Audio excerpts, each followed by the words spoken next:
আসসালামু আলাইকুম চাচা। ওয়ালাইকুম সালাম। আচ্ছা চাচা, আপনাদের হোটেল সর্বনিম্ন খাবার কত টাকার আছে? আমাদের এখানে সর্বনিম্ন খাবার হলো 1 প্লেট মুরগি, 1 প্লেট ভাত 150 টাকা, আর ডাল ভাজি অপশনাল। আচ্ছা চাচা, আপনি যে মুরব্বিটা দেখতেছেন না, উনি আমার কাছে একবেলা খাবারের আবদার করছে। ওনার কাছে টাকা নেই, ওনাকে খাওয়ানোর জন্য আমি হোটেলে নিয়ে আসছি। আমার কাছে আসি 100 টাকা। এখন 100 টাকার মধ্যে কি ওনার কোনো খাবার দেওয়া যায়? আপনার কাছে টাকা নাই না? না, আমার কাছে টাকা নাই। এই শিমুল, এদিকে আয়। আইতাছি।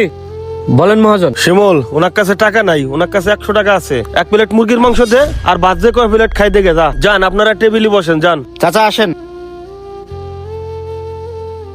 কি ব্যাপার মহাজন, আপনি কি পাগল হয়ে গেছেন? আপনি যারে তারে মাগনা খাওয়ান, এরকম করলে তো আপনার ব্যবসা 2 মাসে চাঙ্গা উঠবো। মহাজন, আপনি এমনি ঋণে অনেক জর্জরিত। আর কি কইলেন, ওদের কাছে টাকা নাই? ওনার পকেটে আমি লাখ টাকার বান্ডিল দেখছি, আর আপনি কোন হের কাছে টাকা নাই? শিমুল, একজনের কাছে টাকা থাই যদি না করে, তাইলে করার কিছু নাই। শোন, আর একটা কথা মনে রাখবি, মানুষকে খাওয়াইলি কখনো কমে না। আল্লাহ তাআলা সেখানে আরো বরকত দেয়। তোরে যা কইছি তাই কর, যা। আমার কি, আপনার হোটেল আপনার যেমন চায় তাই করেন।